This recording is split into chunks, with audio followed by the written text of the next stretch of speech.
புகழுக்குரிய தூய்மை மிகு நற்கருணைக்கு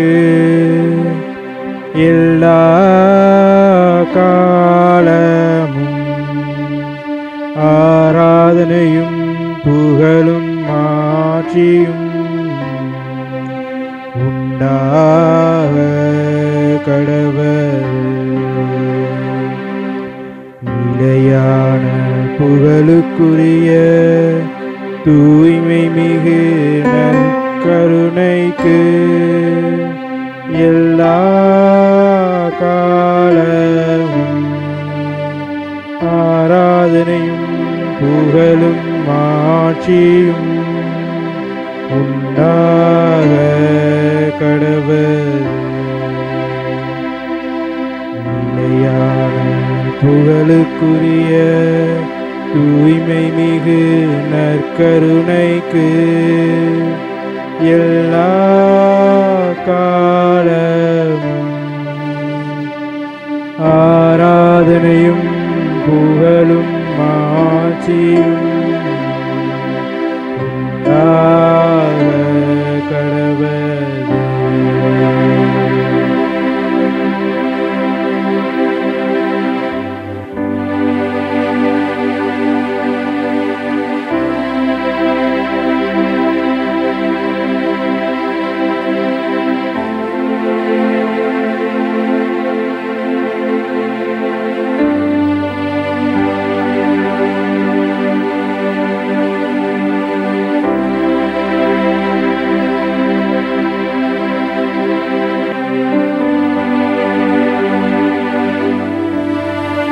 இயேசுவில் பிரியமானவர்களே, இதோ நம் முன்பாக நற்கருணை வடிவிலே நம்முடைய ஆண்டவர் இயேசு கிறிஸ்து வீற்றிருக்கின்றார். விண்ணகத்திலே அரியணையிலே வீற்றிருப்பவர் புனிதர்கள் முன்பாக, கடவுளின் முன்பாக வீற்றிருக்கின்ற அதே தேவன் இன்று பாவிகளாகிய நம்முடைய மத்தியிலே பிரசன்னமாக இருக்கின்றார் நற்கருணை வடிவிலே. எனவே இந்த நேரத்திலே அவரிடம் நம்மை முழுமையாக ஒப்புக் கொடுப்போம். அவர் நம்மை தொடும்படியாக அவரை தேடி வருவோம். அவரை தேடுகின்ற பொழுது அவர் நம்முடைய வாழ்விலே பல நலன்களை நமக்கு கொட்டி கொடுக்கின்றார், அள்ளி தருகின்றார். எனவே இந்த நேரத்திலே நாம் ஒவ்வொருவரும் அவரை தொடுவோம். நாம் அவரை தொடுகின்ற பொழுது நிச்சயமாக அவர் நம்மிடம் இருக்கின்ற குறைகளை எல்லாம் நிறையாக மாற்றுகின்ற தேவன். அன்புக்குரிய நபர்களே, இதோ இந்த நேரத்திலே இந்த 1 மணி நேர ஆராதனையிலே நம்மை முழுமையாக அவருடைய பாதத்திலே ஒப்புக் கொடுப்போம். குழந்தைகளை தொடும், அவர்கள் ஞானம் பெறுவர். இளையோர்களை தொடும், அவர்கள் வாழ்வில் வளம் பெறுவர்.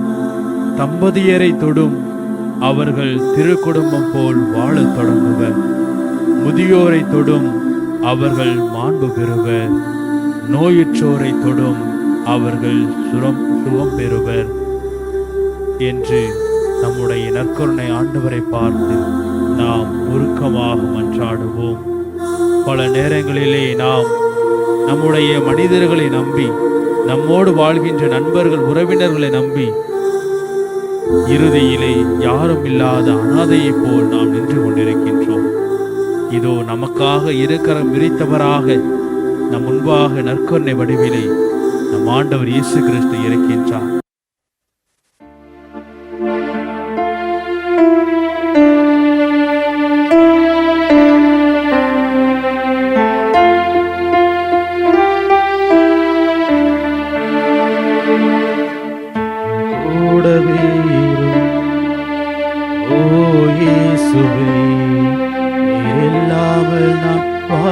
முடியாது என் பக்கத்திலே இரும் ஓ இயேசுவே, நீர் இல்லாமல் நான் வாழ முடியாது. என் கூடவே இரும் இல்லாமல் நான் வாழ முடியாது. என் பக்கத்திலே இரும் ஓ இயேசுவே, நீர் இல்லாமல் நான் வாழ முடியாது. இயேசுவில் அன்புக்குரியவர்களே, இதோ இருளான வாழ்க்கையிலே வெளிச்சம் போல நம் முன்பாக இருக்கின்ற ஆண்டவரிடத்திலே நம்மை ஒப்படைப்போம். உயிரில்லாத வாழ்விலே உயிரை கொடுக்கின்ற தேவன், ஜீவனை கொடுக்கின்ற தேவன் முன்பாக விட்டிருக்கின்றார். எனவே அவரிடம் ஒப்படைத்து முழுமையாக உருக்கமாக நாம் இன்னும் உரக்க அவரை ஆராதித்து பாடுவோம். இருளான வாழ்க்கையிலே வெளிச்சமானீரே, உயிரற்ற வாழ்க்கையிலே ஜீவனானீரே. இருளான வாழ்க்கையிலே வெளிச்சமானீரே, உயிரற்ற வாழ்க்கையிலே ஜீவனானீரே. வெளிச்சம் நீரே, என் ஜீவனும் நீரே, எனக்கெல்லாமே நீங்க தானப்பா. என் வெளிச்சம் நீரே, என் ஜீவனும் நீரே, எனக்கெல்லாமே நீங்க தானப்பா. என் கூடவே இரும் ஓ இயேசுவே, நீர் இல்லாமல் நான் வாழ முடியாது. என் பக்கத்திலே இரும் ஓ இயேசுவே, நீர் இல்லாமல் நான் வாழ முடியாது. அன்புக்குரியவர்களே, இது கண்ணீர் சிந்தும் நேரத்திலே நம்முடைய உற்ற உறவினர் நண்பர்கள் அனைவருமே நம்மை தனியே தவிக்க விட்டு ஓடி விடுகிறார்கள். பல வேளைகளிலே நாம் கதவை மூடிக்கொண்டு தனிமையிலே அழுது புலம்பிக் கொண்டிருக்கின்றோம். இதோ இந்த நேரத்தில் நம்முடைய கரங்களை, நம்முடைய கண்ணிலே வருகின்ற கண்ணீரை எல்லாம் துடைக்கின்ற தேவன், நமக்கு தந்தையுமாக தாயுமாக இருக்கின்ற தேவன், நம்முடைய நாம் காயப்பட்ட நேரங்களில் எல்லாம் நமக்கு மருந்தளிக்கின்ற தேவன், தந்தையும் தாயுமாக இருந்து நம்மை பாதுகாத்து வழிநடத்திக் கொண்டிருக்கின்றார். எனவே அவரை உருக்கமாக, அவரை தொழுது முழுமையாக நம்மை ஒப்படைத்து அவரை துதித்து பாடுவோம். கண்ணீர் சிந்தும் நேரத்தில் நீர் தாயுமானீரே, காயப்பட்ட நேரத்தில் நீர் தகப்பனானீரே. கண்ணீர் சிந்தும் நேரத்தில் நீர் தாயுமானீரே, காயப்பட்ட நேரத்தில் நீர் தகப்பனானீரே. என் அம்மாவும் நீரே, என் அப்பாவும் நீரே, எனக்கெல்லாமே நீங்க தானப்பா. என் அம்மாவும் நீரே, என் அப்பாவும் நீரே, எனக்கெல்லாமே நீங்க தானப்பா. என் கூடவே இரும் ஓ இயேசுவே, நீர் இல்லாமல் நான் வாழ முடியாது. என் பக்கத்திலே இரும் ஓ இயேசுவே, நீர் இல்லாமல் நான் வாழ முடியாது. இயேசுவில் அன்புக்குரியவர்களே, இதோ இந்த நேரத்திலே நாம் மத்தேயுக்கு எழுதிய தூய நற்செய்தியிலே 9வது அதிகாரத்தில் இருக்கின்ற 18 முதல் 26 உள்ள வசனங்களை வாசிக்க நாம் கேட்போம். அவர்களுடன் இவ்வாறு இயேசு பேசிக் கொண்டிருந்த பொழுது தொழுகை கூட தலைவர் ஒருவர் அவரிடம் வந்து பணிந்து, என் மகள் இப்பொழுதுதான் இறந்தாள், ஆயினும் நீர் வந்து அவள் மீது உம் கையை வையும், அவள் உடனே உயிர் பெறுவாள் என்றார். இயேசு உடனே எழுந்து அவர் பின்னே சென்றார். இயேசுவின் சீடர்களும் அவரை பின்தொடர்ந்தனர். அப்பொழுது 12 ஆண்டுகளாய் இரத்தப்போக்கினால் வருந்திய ஒரு பெண் அவருக்கு பின்னால் வந்து அவரது மேலுடையின் ஓரத்தை தொட்டார். ஏனெனில் அப்பெண், நான் அவருடைய ஆடையை தொட்டாலே போதும் நலம் பெறுவேன் என தமக்குள் சொல்லிக் கொண்டார். இயேசு அவரை திரும்பி பார்த்து, மகளே, துணிவோடிரு, உனது நம்பிக்கை உன்னை குணமாக்கிற்று என்றார். அந்நேரத்திலிருந்தே அப்பெண் நலம் அடைந்திருந்தார். இயேசு அத்தலைவருடைய வீட்டிற்கு சென்றார். அங்கே குழல் ஊதுவோரையும் கூட்டத்தினரின் அமளியையும் கண்டார். அவர், விலகி போங்கள், சிறுமி இறக்கவில்லை, உறங்குகிறாள் என்றார். அவர்களோ அவரை பார்த்து நகைத்தார்கள். அக்கூட்டத்தினரை வெளியேற்றிய பின் அவர் உள்ளே சென்று சிறுமியின் கையை பிடித்தார். அவளும் உயிர் பெற்று எழுந்தாள். இச்செய்தி அந்நாடெங்கும் பரவியது. ஆண்டவரே, அருள்வாக்கு. கிறிஸ்துவே, உமக்கு புகழ்.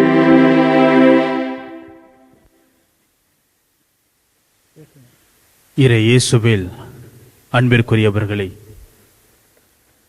தொடுதல்தான் வாழ்விற்கே அடிப்படையாக அமைகின்றது. தொடுதலைப் போல ஆற்றலை கடத்தும், ஆறுதல் கொடுக்கும், இன்பம் தரும் மற்றொன்றை மனிதர்கள் இன்னும் கண்டுபிடிக்கவில்லை. கவலை கொண்ட மனிதருக்கு நீங்கள் எந்த ஒரு வார்த்தையையும் சொல்வதை விட மிகச்சிறந்த செயல் ஆதரவாக அவரை தொடுவது, அவரின் கரங்களை இறுக்கமாக பற்றி பிடிப்பது. நான் இருக்கிறேன், நீ எதற்கும் கவலைப்பட தேவையில்லை என்ற வார்த்தைகளை எவ்வளவு இனிமையாக சொன்னாலும் அது கொடுக்கும் புரிதலை விட ஆழமான நம்பிக்கையை அந்த மனிதருக்கு நம்முடைய தொடுதல் உணர்த்திவிடும். மனிதருக்கு மட்டுமல்ல, எல்லா உயிரினங்களுக்கும் தொடுதலினால் ஏற்படும் உணர்வு ஒன்றுதான். வளர்ப்பு பிராணிகள் தங்களுடைய எஜமானர்கள் தொடுதலினால் மயங்கி நிற்கின்றன. எண்ணற்ற தருணங்களில் சொந்தமான செம்மறிகளாக மாறிப்போகின்ற காணொளிகளையும் நம் கண்கள் கண்டிருக்கும். விலங்குகளைப் போலவே உயிருள்ள உயிரற்ற மற்ற பொருட்களுக்கும் இந்த விதி அற்புதமாக பொருந்துகின்றது. நம்முடைய வாழ்விலே நாம் பல செல்ல பிராணிகளை நம்முடைய வீட்டிலே வளர்த்திருப்போம். அந்த பிராணிகள் அனைத்தும் நாம் தடவி கொடுக்க வேண்டும் என்று, நாம் அதனோடு இருக்க வேண்டும், அது நம்மை ஒட்டி கொண்டு இருக்க வேண்டும், நம்மை தொட்டு கொண்டு இருக்க வேண்டும் என்ற ஆசையிலே அது நம்மிடம் நெருங்கி வரும். நாமும் அதனை நம்முடைய கைகளாலே தடவி தடவி கொடுத்து கொண்டிருப்போம்.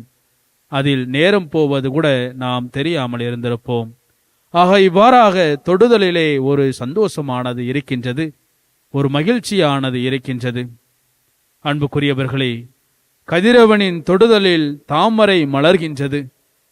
கதிரவனின் தொடுதல் தீருகின்ற பொழுது, கதிரவன் மறைகின்ற பொழுது அது முகம் வாடி சுருங்கி போகின்றது. மண் தொடும் மலர்துளிகள் தான் புற்களை பிறப்பிக்கின்றது.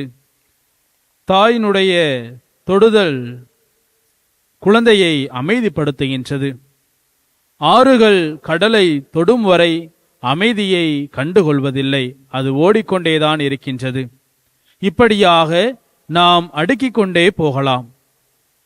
படைக்கப்பட்டவைகளையே தொடுதலின் பயன்களை நாம் அதிகமாக உணர்கின்ற பொழுது, தொடுதலின் ஆற்றல்களை அதிசயங்களாக மாற்றுகின்றது என்றால், படைத்தவனின் தொடுதல் அனைத்திலும் மேம்பட்டதா இருக்கும் அல்லவா? எனவேதான் இந்த ஆராதனை வேளையிலே ஆண்டவரின் தொடுதலை பற்றி ஆழ்ந்து சிந்திக்க உங்களை நான் அழைக்கின்றேன். இயேசுவின் தொடுதலை உணரும்படியாகவும், இயேசுவின் தொடுதலால் நிகழும் அதிசயங்களையும் குணம் பெறுதலையும் ஆறுதலையும் ஆனந்தத்தையும் நீங்கள் அடையும்படியாகவும் இந்த நற்கருணை ஆராதனை வேளையிலே நான் மன்றாடுகின்றேன். அன்புக்குரியவர்களே, இயேசுவின் தொடுதலின் ஆற்றலை சற்று முன் நாம் வாசிக்க கேட்டோம். அந்த பகுதியிலே அழுத்தமாகவும் குணமாகுதல் பகுதியை விட சற்றே வித்தியாசமாகவும் இருக்கிறதை நாம் பார்க்கின்றோம். அந்த பகுதி அழுத்தமானதாக ஆழமானதாக புனித மத்தேயு பதிவு செய்திருக்கின்றார். இந்த குணமாக்கும் பகுதி மற்ற குணமாக்குதல் பகுதிகளை விட சற்று வித்தியாசமானதாகவும் இருக்கின்றது. அதாவது குணமாக்கும் நிகழ்வு ஒன்றுக்குள் இன்னொன்று புகுத்தப்பட்டுள்ளது. மிரக்கல் வித்தின் மிரக்கல் என்று ஆங்கிலத்தில் சொல்வார்கள். இயேசு 12 வயதில் இறந்து போன குழந்தைக்கு உயிர் கொடுப்பதற்காக சென்று கொண்டிருக்கின்றார். அவர் போகின்ற வழியிலே 12 ஆண்டுகளாக உயிருக்கு ஆதாரமான இரத்தத்தை இழந்து கொண்டிருந்த ஒரு பெண் இயேசுவின் ஆடையின் விளிம்பை தொட்டு சுகமடைந்திருக்கின்றார். இதுதான் வாசிக்கப்பட்ட வாசகத்தினுடைய சுருக்கம். இதில் இயேசுவின் தொடுதலினால் நிகழ்ந்த அதிசயத்தை நாம் எத்தனை நாட்கள் வேண்டுமானாலும் ருசித்து பார்க்கலாம். அன்புக்குரியவர்களே, புனித மத்தேயு இயேசுவின் தொடுதலால் நிகழ்கின்ற அதிசயத்தை 2 பகுதியாக பிரித்து தருகின்றார். முதலாவது இயேசுவை தொடுதலால் நிகழ்ந்த அதிசயம். இரண்டாவது இயேசு தொட்டதால் நிகழ்ந்த அற்புதம். எவ்வளவு அற்புதமாக இருக்கின்றது பாருங்கள். இயேசு தொட்டாலும் விடுதலை நடக்கின்றது. இயேசுவை தொட்டாலும் விடுதலை கிடைக்கின்றது. முதலில் இயேசு தொடுதலால் நிகழ்கின்ற அதிசயத்தை பற்றி நாம் தியானித்து பார்ப்போம். இறந்துவிட்டால் என்று சொல்லப்பட்ட அந்த சிறுமி, பொதுவாக சிறுமி என்றாலே பலவீனமானவர்கள், அவர்களிடம் பலம் இல்லை என்று நாம் புரிந்து கொள்வோம். அவர்களால் பெரிய காரியங்களை செய்ய முடியாது என்று நாம் நினைப்போம். இறந்துவிட்டால் என்கின்ற போது அவருடைய உயிர் இந்த உலகிலிருந்து மறைந்து விட்டது, அவருடைய உயிர் அவரிடத்தில் இல்லை என்பதை நாம் புரிந்து கொள்கின்றோம். ஆனால் அதிசயத்தை பாருங்கள். அவள் இறந்து போனது ஆண்டவர் இயேசுவிற்கு உறக்கம் போலத்தான் தெரிகின்றது. அதனால்தான் சிறுமி இறக்கவில்லை, உறங்குகிறாள் என்கின்றார் இயேசு. இனியவர்களே, ஆகாய தாமரை பற்றி நாம் அனைவருமே கேள்விப்பட்டிருப்போம். ஆகாய தாமரை ஆற்று ஓரங்களிலும் ஓடைகளிலும் குளம் குட்டைகளிலும் எளிதில் காணப்படக்கூடிய ஒரு மலர். ஒரு குளத்தில் மலர்ந்திருக்கின்ற ஆகாய தாமரை தண்ணீர் செழித்து இருக்கின்ற பொழுது அந்த காலத்திலே அது மலர்ச்சியாக மகிழ்ச்சியாக மலர்ந்திருக்கும். தண்ணீர் குறைந்து குறைந்து குளம் வற்றி தண்ணீர் மறைந்து போனால், தண்ணீர் இல்லாமல் போகின்ற பொழுது அந்த ஆகாய தாமரை மண்ணுக்குள்ளே புதைந்துவிடும். தண்ணீரின்றி வறட்சியால் வெடித்து போன குளத்தின் மண்ணுக்குள் ஆகாய தாமரை புதைக்கப்பட்ட உடல் போல காணாமற் போய்விடும். இதை நாம் பார்த்திருப்போம். ஆனால் மழை பெய்வதாலோ பாசனத்தின் காரணமாகவோ குளம் தண்ணீரால் நிரம்புகின்ற பொழுது மண்ணுக்குள் புதைந்து போன ஆகாய தாமரை மீண்டுமாக அது உயிர் பெற்று நீரின் மேலே எழுந்து மிதந்து அது மீண்டும் மலர்ந்து புன்னகிக்கக்கூடிய நிகழ்வினை நாம் பலமுறை கண்டிருப்போம். இறந்து போனது போல் தோன்றிய ஆகாய தாமரைக்கு தண்ணீர் தொடுதல் ஒரு புது உயிரை கொடுப்பது போலத்தான் இறந்து போன அந்த சிறுமிக்கு இயேசுவின் தொடுதல் கிடைக்கின்றது. இறந்து போய்விட்டால் என்று ஊரும் உற்றார் உறவினர்களும் உறுதியாய் சொன்ன போதும் கூட இயேசு அந்த சிறுமியின் கையை தொட்டது இந்த காரணத்தினால்தான். இயேசு சிறுமியின் கையை தொட்டு, சிறுமி, நான் உனக்கு சொல்கின்றேன், எழுந்திரு என்று சொன்னதும் தண்ணீரின் வரவால் மடிந்து போன நிலையில் இருந்த ஆகாய தாமரை குதித்தெழுந்தது போல சிறுமி ஆண்டவரின் கை தொடுதலால் உயிர் தெழுகின்றார். இறந்து போன அவர் மீண்டுமாக எழுந்து வருகின்றார். அனைவரும் ஆச்சரியத்திலே அதிர்ந்து போகின்றனர். ஆண்டவரை போற்றி ஆர்ப்பரிக்கின்றனர் அங்கு இருந்த மக்கள் அனைவருமே. அந்த சிறுமையை தொட்டு இயேசு உயிர் கொடுத்த போது நாம் மீண்டுமாக நம்முடைய துவண்டு போன காலங்களிலெல்லாம் நாமும் இயேசு நம்மை தொடுகின்ற பொழுது நாமும் உயிர் பெறுகின்றவர்களாக மாறுகின்றோம். நம்மை தொடும்படியாக இந்த நேரத்திலே இந்த நற்கருணை ஆண்டவர் முன்பாக நாம் நம்மை முழுமையாக ஒப்புக் கொடுப்போம். அவருடைய தொடுதலால் தெய்வீக வல்லமையை நாம் பெற்றுக்கொள்ளும்படியாக இந்த நேரத்திலே நாம் இன்னும் உருக்கமாக ஜெபிப்போம். ஆண்டவரே இயேசு கிறிஸ்துவே, உம்முடைய கரங்கள் என்னை தொடட்டும். என்னுடைய வேதனைகள், சோதனைகள், பலவீனங்கள், பாவங்கள் அனைத்தும் மண்ணோடு மண்ணாகட்டும். என்னுடைய வாழ்விலே வசந்தம் வீசட்டும். நலன்கள் பூக்கட்டும். நிம்மதி மலரட்டும். நிரந்தரமான அமைதி கிடைக்கட்டும் என்று சொல்லி இந்த நேரத்திலே நம்மை முழுமையாக ஆண்டவர் இயேசுவின் பாதத்திலே நாம் ஒப்படைப்போம். இயேசுவில் அன்பிற்குரியவர்களே, இயேசுவை நாம் தொடுதலால் நிகழ்கின்ற அதிசயத்தை தியானிக்க உங்களை அழைக்கின்றேன். இனியவர்களே, இது முன்னைய பகுதியை விட சற்று அலாதியானதாக இருக்கின்றது. இயேசு தொட்டதால் சிறுமி உயிர் பெற்றார். இதில் இயேசுவின் விருப்பம் இருக்கின்றது. இயேசு சிறுமியின் தந்தை யாயீரின் கோரிக்கையை ஏற்கின்றார். அவருக்கு உதவி செய்ய வேண்டும் என தீர்மானிக்கின்றார். அவரோடு செல்கின்றார். எனவே சிறுமியை உயிர் பிழைக்கச் செய்ததில் இயேசுவின் முழுமையான உடன்பாடும் திட்டமும் தீர்மானமும் செயல்பாடும் இருந்தன. ஆனால் 12 ஆண்டுகளாய் இரத்தப்போக்கினால் பாதிக்கப்பட்ட பெண்ணின் சுகமான காரியத்திலே நாம் பார்க்கின்ற பொழுது இவை எதுவுமே கிடையாது. அதனால தான் ஆச்சரியமும் அதிசயமும் அதை எண்ணி பார்க்கின்ற பொழுது நமது சிந்தையிலே என்னென்னவோ ஆனந்தம் நிகழ்கின்றது, புதுமைகள் நிகழ்கின்றது. எனவே நாம் இயேசுவை போற்றி துதிப்போம். நம்முடைய வாழ்விலும் பல வேளைகளிலே இவ்வாறுதான் நாம் நினைப்பது ஒன்றாக இருக்கும், நாம் செய்ய வேண்டியது ஒன்றாக இருக்கும், நாம் முடிவு செய்தது ஒன்றாக இருக்கும், ஆனால் நடப்பது ஒன்றாக இருக்கும். அதனால் பல நன்மைகள் உண்டாகும். அன்புக்குரியவர்களே, இயேசு தன்னுடைய பணியின் காரணமாக முன்னோக்கி சென்று கொண்டிருக்கின்றார். யாயீரின் வீட்டை அவர் நெருங்கிக் கொண்டிருக்கின்றார். ஏராளமான மக்கள் கூட்டம் அவரோடு செல்கின்றது. புனித மார்க்கு இந்த பகுதியை மிகவும் ரசித்து எழுதியிருக்கின்றார். மார்க்கு நற்செய்தியிலே 5வது அதிகாரத்திலே 21 முதல் 43 வசனங்கள் வரை பார்க்கின்ற பொழுது, வீடுகளில் இருக்கும்போது கண்டிப்பாக இந்த பகுதியை நீங்கள் வாசித்து பாருங்கள். ஒப்புமை நற்செய்தியிலே புனித மார்க்கு தான் இந்த பகுதியை இவ்வளவு விவரிப்புகளோடு எழுதியிருக்கின்றார்.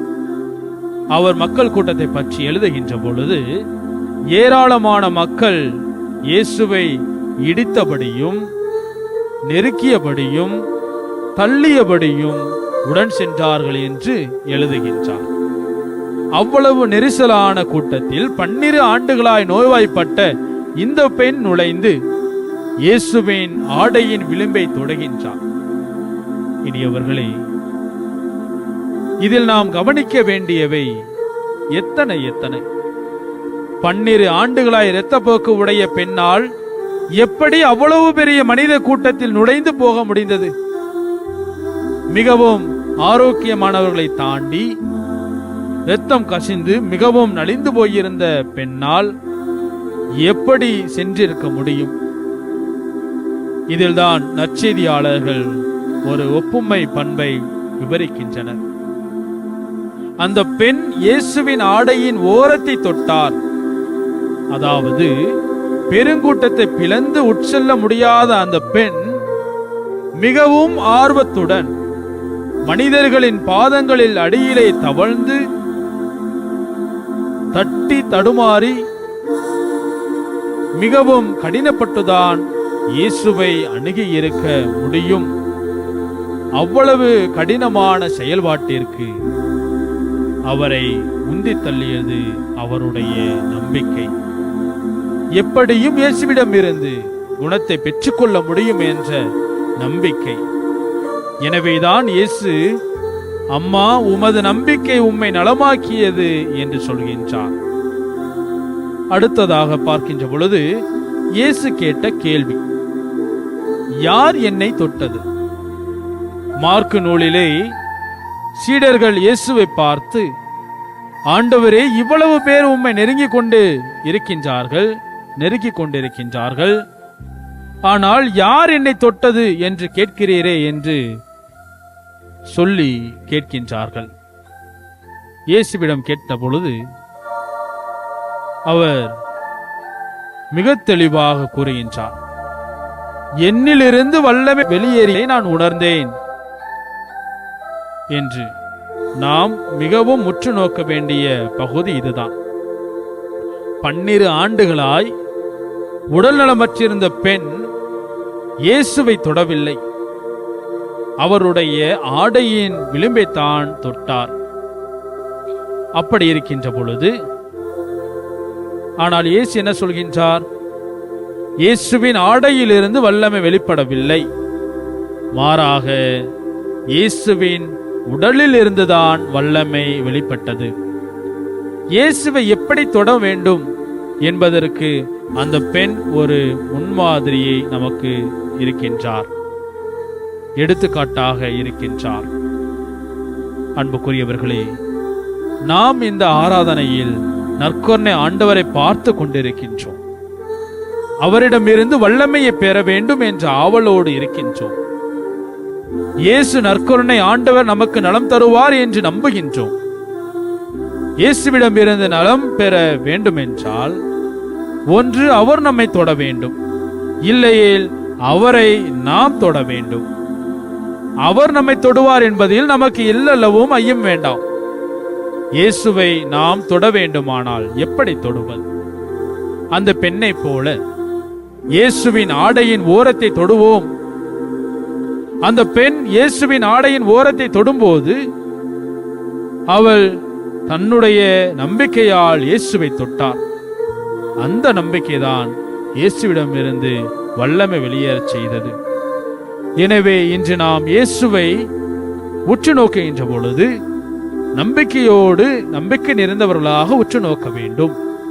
அவரை தொடுகின்ற பொழுது நம்முடைய நம்பிக்கை குறையாமல் நம்பிக்கை நிறைந்தவர்களாக நாம் அவரை தொட வேண்டும்.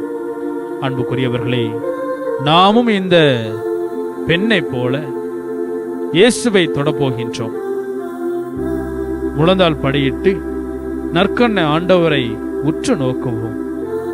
அந்த பெண்ணை போல ஆண்டவரிடமிருந்து நலம் நிச்சயமாக நமக்கு கிடைக்கும் என்ற நம்பிக்கையை ஆழப்படுத்துவோம். இயேசுவே என்னை நலமாக்கும் என்று நம்முடைய மனங்கள் ஜெபிக்க வேண்டும். நாம் வாயார ஜெபிக்க வேண்டும். இயேசுவே என்னை குணமாக்கும், என்னுடைய வாழ்வில் இருக்கின்ற, நான் சந்தித்துக் கொண்டிருக்கின்ற துக்கங்கள், துயரங்கள், வேதனைகள் அனைத்தும் போக்கும். என்னுடைய வாழ்விலே வெளிச்சமாக வாரும். என்னுடைய வாழ்வு இருளடைந்து கிடக்கின்றது, எனக்கு வெளிச்சத்தை கொடும் என்று சொல்வோம். இயேசுவே, உம்மை நான் தொட வேண்டும், உம்மை காண வேண்டும், உம் குரலை நான் கேட்க வேண்டும், நான் நலம் பெற வேண்டும் என்ற நம்முடைய ஆசைகளை அவர் முன்பாக சொல்லுவோம். அவர் முன்பாக வாயார அறிக்கையிடுவோம். இயேசுவே, நாங்கள் 12 ஆண்டுகளாய் உடல் நலமற்றிருந்த பெண்ணை போல் கரங்களால் உமது உருவத்தையும் நம்பிக்கையால் உம்மையும் தொடுகின்றோம் என்று சொல்வோம். இயேசுவே, நீரும் எங்களை தொடுவீரா என்று மன்றாடி இந்த நேரத்திலே நாம் அவரிடம் நம்மை ஒப்படைப்போம். அவர் நம்மை தொடும்படியாக இந்த நேரத்திலே ஜெபிப்போம். தொடும் என் கண்களையே, உம்மை நான் காண வேண்டும். இயேசுவே, உம்மை நான் காண வேண்டும் என்று சொல்லி அந்த பாடலின் மூலமாக இன்னும் நம்மை முழுமையாக இயேசு தொட இந்த நேரத்திலே நாம் நம்மை ஒப்புக் கொடுப்போம்.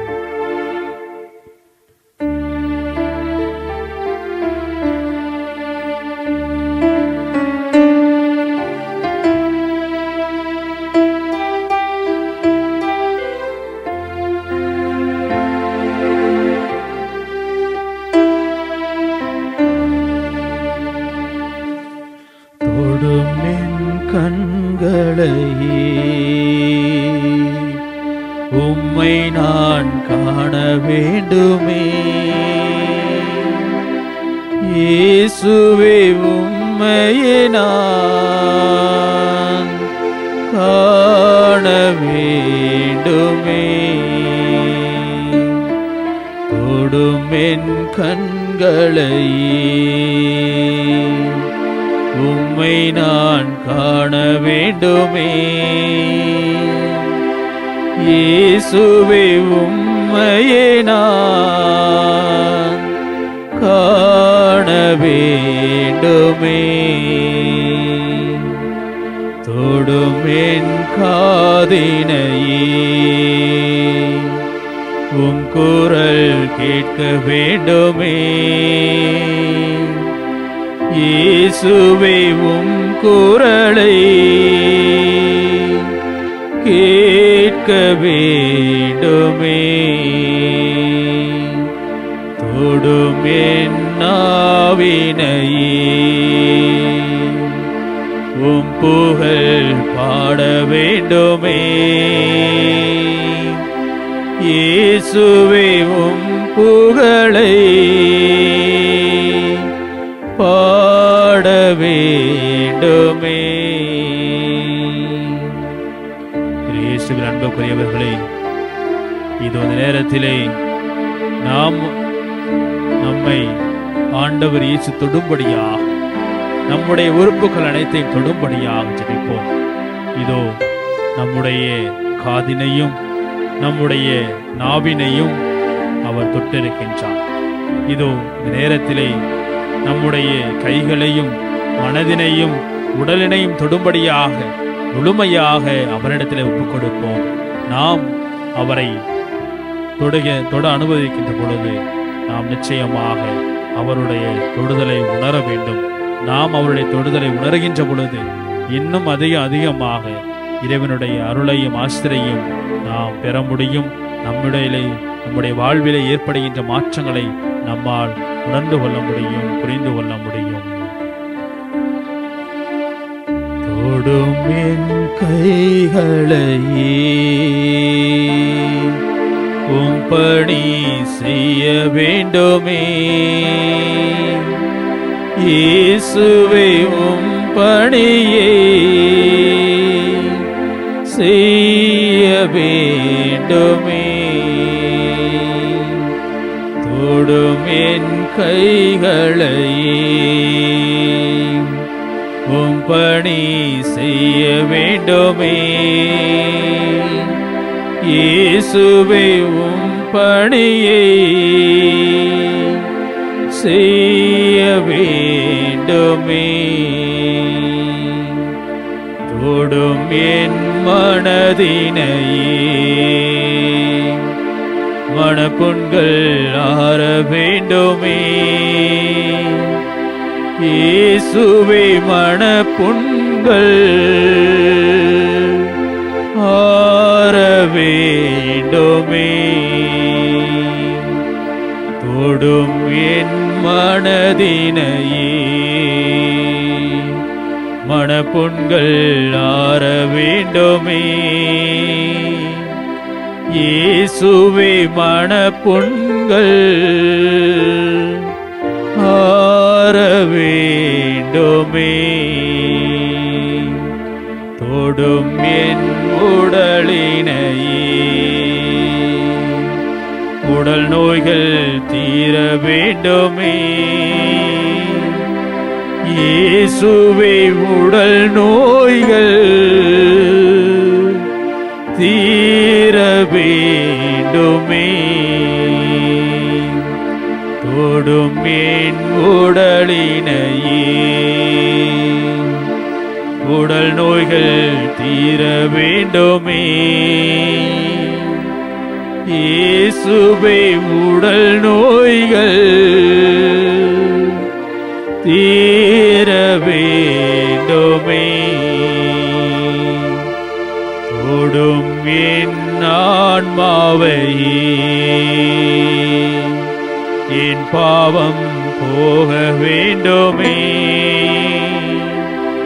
இயேசுவே, என் பாவம் போக வேண்டுமே. தொடும் என் ஆன்மாவையே, என் பாவம் போக வேண்டுமே. இயேசுவே, என் பாவம் போக வேண்டுமே. தொடும் என் இருதயத்தை, உம் அன்பு பெருக வேண்டுமே. இயேசுவே, உம் அன்பு பெருக வேண்டுமே. தொடும் என் இருதயத்தை, உம் அன்பு பெருக வேண்டுமே. இயேசுவே, உம் அன்பு பெருக வேண்டுமே. இயேசுவின் அன்புக்குரியவர்களே, இதோ நம்மை முழுவதுமாக இந்த நேரத்திலே அவரிடத்திலே அர்ப்பணித்திருக்கின்றோம். நம்முடைய உடல் முழுவதும், நம்முடைய ஆன்மாவையும் இதயத்தையும் இயேசு தொட்டிருக்கின்றார். இதோ இந்த அருமையான வேளையிலே நாம் இன்னும் உருக்கமாக நம்முடைய ஆண்டவரிடத்திலே நம்மை ஒப்புக் கொடுப்போம். நம்முடைய உள்ளத்திலே இருக்கின்ற விண்ணப்பங்கள், வேதனைகளை எல்லாம் ஆண்டவருடைய பாதத்திலே ஒப்புக் கொடுத்து ஜெபிப்போம். மன்றாடுவோமாக. இயேசுவே, எங்களை தொடும் அன்பு நேசரே, உமக்கு நாங்கள் நன்றி செலுத்துகின்றோம். உம்மை போற்றுகின்றோம், உம்மை புகழ்கின்றோம், நன்றி செலுத்துகின்றோம். ஆண்டவரே, இதோ இந்த நற்கருணை ஆராதனையிலே கலந்து கொண்டிருக்கும் ஒவ்வொருவரையும் தனித்தனியாய் நீர் ஆசீர்வதிப்பீராக. கலந்து கொள்ள விரும்புவதை ஆண்டவர் நம்முடைய வாழ்விலே தந்து கொண்டிருக்கின்றார். நம்முடைய வாழ்வில் நாம் கேட்கின்ற ஒவ்வொரு விண்ணப்பங்களையும், நம்முடைய மனம் விரும்புகின்ற ஒவ்வொன்றையும் அவர் நமக்கு தருகின்றார். இதோ நம்முடைய விண்ணப்பத்தை அவர் நிறைவேற்றுவராக என்ற திருப்பாடல் 20வது அதிகாரத்திலே 4வது வசனத்திலே நாம் பார்க்கின்றோம்.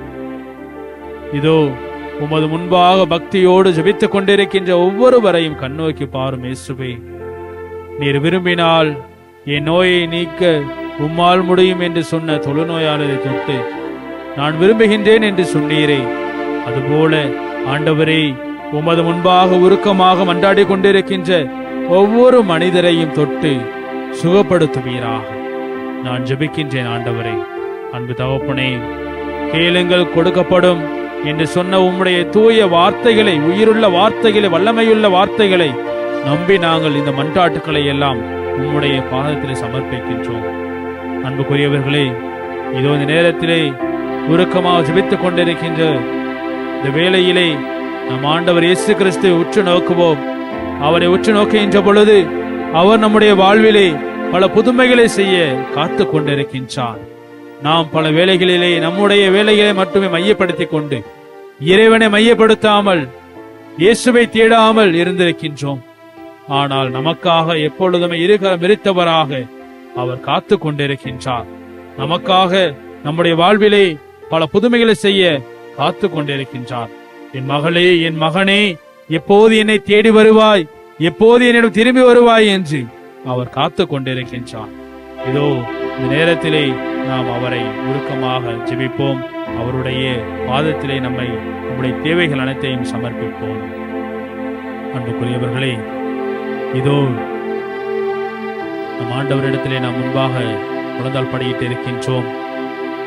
அவர் முன்பாக நாம் இருக்கின்றோம் என்பதை உணர்வோம். அவர் நம்மோடு இருக்கின்றார். அவர் நம்மை ஆசீர்வதிக்கின்றார். நம்முடைய வாழ்வினை மாற்றி போட வல்லமை உடையவர் அவர். அன்புக்குரியவர்களே, இதோ இந்த நேரத்தில் ஜெபிப்போம்.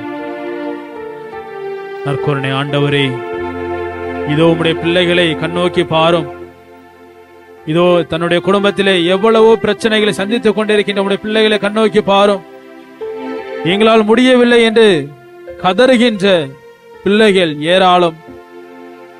என்னுடைய கணவருக்கும் என்னுடைய மகனுக்கும் நல்ல புக்தியை கொடு, நல்ல மனநிலையை கொடும், அவர் குடிபோதையிலே இருந்தே திருந்த வேண்டும் என்று சொல்லி அழுகின்ற தாய்மார்கள் ஏராளமாயிருக்கின்றனர்.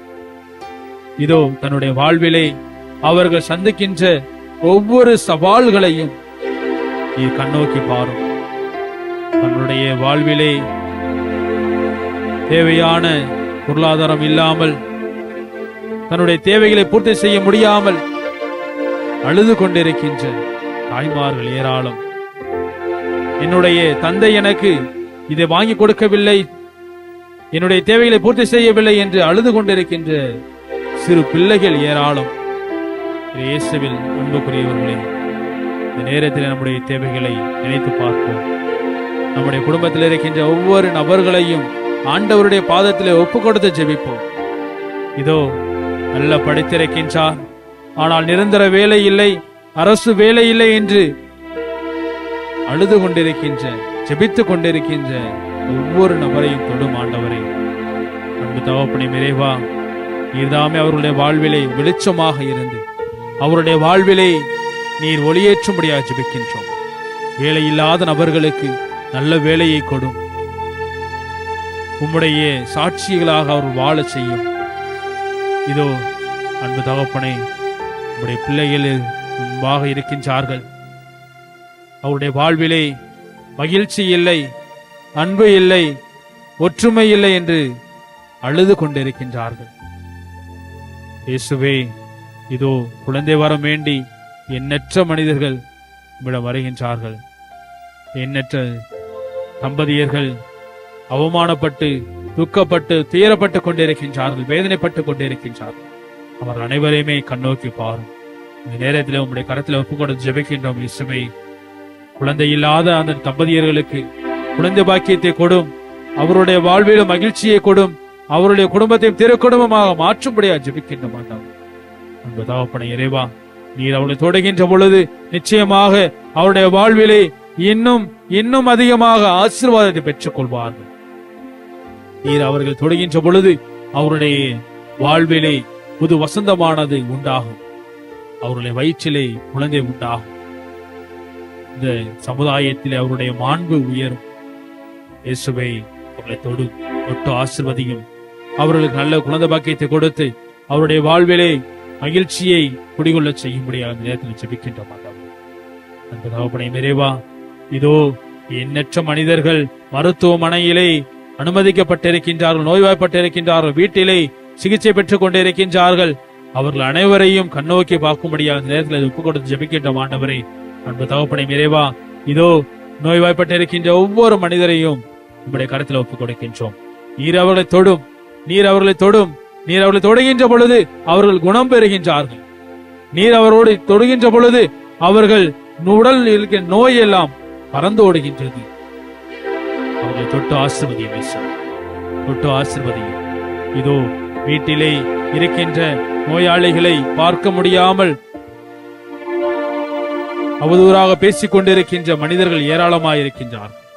அவர்கள் செய்த நன்மைகள் அனைத்தையும் அவர்கள் நினையாமல் இருக்கின்றார்கள். வயது முதிர்விலே நோய்வாய்ப்பட்டு படுத்திருக்கின்ற பொழுது கூட அவரை கவனிக்க முடியாமல் இருக்கின்றார்கள். இந்த நேரத்திலே அனைவரையும் நீ தொட்டு ஆசீர்வதிக்கும்படியாக ஜெபிக்கின்றோம். உங்களுடைய கரத்திலே ஒப்புக் கொடுக்கின்றோம். நீங்க அவங்களுக்காக ஜெபிங்க. நீங்க அவங்களை தொடுமுகின்ற பொழுது நிச்சயமாக அவர்கள் குணமடைகின்றார்கள். அவருடைய மனதிலே உயர்வடைகின்றார்கள். அவர்களுடைய வாழ்வு மாறுகின்றது. மீண்டும் அவர்கள் முன்னைய நிலைக்கு திரும்புகின்றார்கள். எனவே அவர்களை தொட்டு ஆசீர்வதித்து அவர்களை குணம் பெறச் செய்யும்படியாக நேரத்தில் ஜெபிக்கின்றோம். அன்பு தகப்பனே, நிறைவா இதோ ஏராளமான தாய்மார்கள் தன்னுடைய கால் வலியினாலே அவதிப்பட்டுக் கொண்டிருக்கின்றார். இயேசுவே, எங்கு சென்றாலும் என்னுடைய கால் வலிக்கின்றது, என்னுடைய முழங்கால் வலிக்கின்றது என்று சொல்லி அழுகின்ற தாய்மார்கள் ஏராளமாக இருக்கின்றார். தன்னுடைய வலியை நாள்தோறும் தாங்கிக் கொண்டு தன்னுடைய குடும்பங்களுக்காக உழைத்துக் கொண்டே இருக்கின்றார். இயேசுவே, தாய்மார்களை தொட்டு ஆசீர்வதி. இதோ கால் வலியினாலே அவதிப்பட்டுக் கொண்டிருக்கின்ற மனிதர்களை நீ கண்ணோக்கி பாரும். இயேசுவே, அவருடைய வாழ்விலை அவர்களுடைய சுகம் பெற நீ அருள் புரிவீராக. அவர்கள் மீண்டும் தன்னுடைய வாழ்விலை மகிழ்ச்சியாக வாழ, எந்த ஒரு வழியையும் அவர்கள் அனுபவிக்காமல் மகிழ்வோடு வாழ நீர் அருள் புரியும்படியாக ஜெபிக்கின்றோம். ஆண்டவரே, அன்பு இயேசுவே, ஆசீர்வதியும் ஆசீர்வதியும். இயேசுவே, ஆசீர்வதியும். நீர் அவர்களை தொட்டு ஆசீர்வதியும். அவருடைய வழிகளெல்லாம் போக்கும்படியாக நீர் அருள் புரியும். ஆண்டவரே, இயேசுவே, இயேசுவே, இதோ பல வேளைகளிலே எங்களுடைய உள்ளத்திலே பல குழப்பங்கள் இருக்கின்றது. என்ன செய்வது என்று அறியாமல் நாங்கள் தவித்துக் கொண்டே இருக்கின்றோம். இவர் சொல்கின்றார், அவர் சொல்கிறார் என்று மற்ற மனிதர்கள் சொல்கின்ற பேச்சுக்களை கேட்டு நடந்து கொண்டிருக்கின்றோம். இது எங்களுடைய குழப்பங்கள் அனைத்தும் தீரும்படியாக நாங்கள் எதை செய்ய வேண்டும், எதை செய்யக்கூடாது என்று உங்களுடைய தூய ஆவியாரை பொழிந்து எங்களை வழிநடத்தும்படியாக ஜெபிக்கின்றோம். ஆண்டவரே, அன்பு தகப்பனே, படித்துக் கொண்டிருக்கின்ற பிள்ளைகளுக்காக ஜெபிக்கின்றோம். படிக்கின்ற பிள்ளைகள் நல்ல முறையில் படிக்கவும், ஞானத்திலும் ஒழுக்கத்திலும் சிறந்து விளங்க நீர் அருள் புரிவீராக. ஏனென்றால் படிக்கின்ற வயதிலேயே பல துன்பங்களுக்கு உள்ளாகின்றார்கள். தங்களுடைய வாழ்வை தொலைத்து நிற்கின்றார்கள். ஏராளமான பிள்ளைகள் தன்னுடைய வாழ்வையே சிறு வயதிலேயே இழந்து விடுகின்றார்கள். சிறு வயதிலேயே தன்னுடைய வாழ்வை இருளிலே செலுத்திக் கொள்கிறார்கள். எனவே அவர்கள் ஒளியின் மக்களாக, ஒளியின் பிள்ளைகளாக வாழ அருள் புரிய வேண்டும் என்று ஜெபிக்கின்றோம். உம்முடைய அருள் இருக்கின்ற பொழுது, உம்முடைய அருள் ஆசிரியர் இருக்கின்ற பொழுது நிச்சயமாக அந்த பிள்ளைகள் தவறான வழியிலே செல்ல மாட்டார்கள். தன்னுடைய நேரத்தையும் வீணாக்க மாட்டார்கள். நல்ல முறையில் படித்து தன்னுடைய நோக்கத்தினை, தன்னுடைய வாழ்வின் நோக்கம் என்ன என்பதை அறிந்து கொள்வார்கள். இயேசுவே, நேரத்திலே அவர்களை தொட்டு ஆசீர்வதிக்கும்படியாக ஜெபிக்கின்றோம். நீர் அவர்களை தொட்டு ஆசீர்வதிக்கின்ற பொழுது நிச்சயமாக அவர்கள் உம்முடைய பிள்ளைகளாக, பெற்றோர்களுக்கு கீழ்ப்படிந்த பிள்ளைகளாக, உற்றார் உறவினருக்கு மதிப்பளிக்கின்ற பிள்ளைகளாக அவர்கள் வளர்வார்கள். தங்களுடைய கல்வியிலும் சிறந்து விளங்குவார்கள். எனவே இந்த நேரத்திலே அவர்கள் தொட்டு ஆசீர்வதித்து படிக்கின்ற பிள்ளைகள் அனைவரையும் நீர் ஆசீர்வதிக்கும்படியாக ஜெபிக்கின்றோம். ஆண்டவரே, அன்பு தகப்பனே, நிறைவா இதோ இளையோர்களுக்காக ஜெபிக்கின்றோம். இளையோர்கள் தங்களுடைய இளமை துடிப்பிலே வாழ்ந்து கொண்டிருக்கின்றார்கள். ஆனால் அவர்கள் செய்வது அனைத்தும் சரியான ஒன்றா என்றால் அது மிகப்பெரிய கேள்விக்குறியாகவே இருக்கின்றது. எனவே அவர்களை தொட்டு ஆசீர்வதியும். அநேக இளைஞர்கள் மது பழக்கத்திற்கு ஆளாகி தன்னுடைய வாழ்வையே முழுமையாக இழந்து விடுகின்றார்கள். தங்களுடைய வாழ்வை தொலைத்துக் கொண்டிருக்கின்றார்கள். ஆசீர்வதியும் இயேசுவே. இதோ அவருடைய பெற்றோர்கள் கண்ணீர் விட்டு தினமும் அழுது கொண்டிருக்கின்றார்கள். எனவே அந்த பெற்றோர்களின் கண்ணீரை துடைத்தரலும். இளையோர்களின் வாழ்வை தீய வழியில் சென்று கொண்டிருக்கின்ற இளைஞர்களை நீதாமே நல்வழிப்படுத்தி அவர்கள் நல்ல முறையிலே தன்னுடைய வாழ்வின் இலக்கினை தேர்ந்தெடுத்து அதை நோக்கி அவர்கள் பயணிக்க நீர் அருள்புரியாக ஜெபிக்கின்றோம். ஆண்டவரே, அன்பு தகப்பனே, இளையோர்கள் நாட்டின் கண்கள் என்பது சொல்வார்கள். எனவே அவர்கள் ஒவ்வொருவரையும் நீ தொட்டு ஆசீர்வதித்து நாட்டின் எதிர்காலத்தை அவருடைய கையில் இருக்க நீர் அருள் புரிவீராக. அன்பு பணி நிறைவா இதோ நேரத்திலே பல்வேறு விதங்களிலே பல்வேறு நோய்களினாலே நோய்வாய்ப்பட்டிருக்கின்ற தீய சக்திகளுக்கு அடிமைப்பட்டிருக்கின்ற தீய சக்தியினால் கட்டுக்குள் கொண்டு வந்திருக்கின்ற ஒவ்வொரு மனிதர்களையும் உங்களுடைய கரத்தில் ஒப்புக் கொடுக்கின்றோம். உங்களுடைய கரத்தில் ஒப்புக் கொடுத்து ஜெபிக்கின்றோம். ஆண்டவரே, அன்பு தகப்பனே, நிறைவா தன்னுடைய வாழ்விலே தீய சக்தியினாலே எதையும் செய்ய முடியாமல் தன்னுடைய சுயநினைவு இல்லாமல் எத்தனையோ மக்கள் தவித்துக் கொண்டிருக்கின்றார்கள். தான் என்ன செய்கின்றார் என்பதை தெரியாமல் அறிந்து சுத்தி கொண்டிருக்கின்றார்கள். எனவே அவர்கள் ஒவ்வொருவரையும் தொட்டு ஆசீர்வதிக்கும்படியாக உங்களுடைய கரத்தில் ஒப்புக் கொடுத்து ஜெபிக்கின்றோம். நீர்தாமே எங்கள் ஒவ்வொருவரையும் ஆசீர்வதித்து உம்முடைய அருள் காவலிலே கரம் பிடித்து வழிநடத்தும்படியாக ஜெபிக்கின்றோம் ஆண்டவரே. அந்த தகப்பனை நிறைவா இதோ எங்களுடைய வாழ்விலே உம்முடைய வார்த்தைகள் நிறைந்திருக்க வேண்டும்.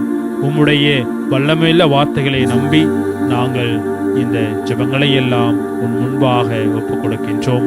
நீர் எங்களுக்கு அருள் நீராக. நீர்தாமே எங்களுக்கு ஜெபிக்க கற்றுத்தருகின்றீர்.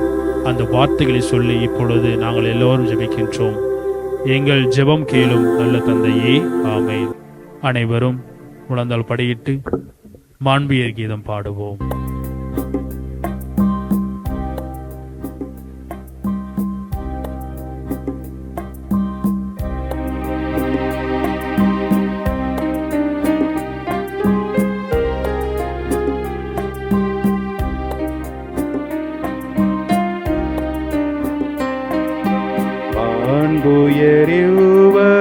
அன்புயரிவருள்ளடையாளத்தை தாழ்ந்து பணிந்து ஆராதிப்போம். பழைய நியம முறைகள் அனைத்தும் இனி மறைந்து முடிவு பெறுக. புதிய நியம முறைகள் வருக. புலன்களாலே மனிதன் இதனை அறிய இயலா. குறையை நீக்க நம்பிக்கையின் உதவி பெறுக.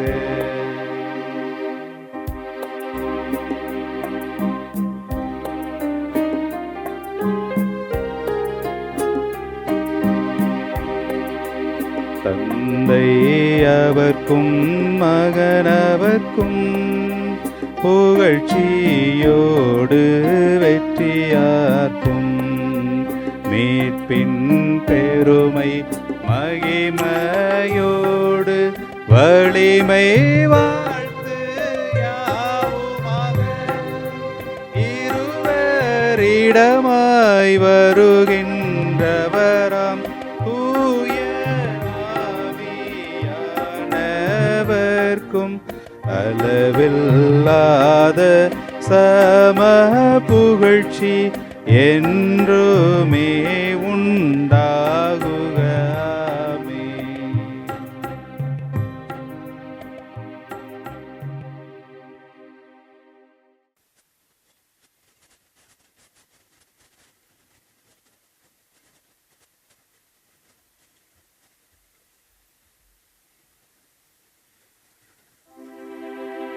மன்றாடுவோமாக. இறைவா, இந்த வியப்பு குரலிய அருளடையாளத்திலே உம்முடைய பாடுகளின் நினைவை எங்களுக்கு விட்டு சென்று உமது திருவுடல் திரு ரத்தம் ஆகியவற்றின் தூய மறைபொருளை வணங்கும் நாங்கள் உமது மீட்பின் பயனை இடைவிடாமல் தூய்த்துணர்ந்து மகிழ அருள்வீராக. தந்தையாகிய இறைவனோடு தூய ஆவியாரின் ஒன்றிப்பில் இறைவனாய் என்றென்றும் வாழ்ந்து ஆட்சி செய்கின்ற உம்மை மன்றாடுகின்றோம். ஆமென்.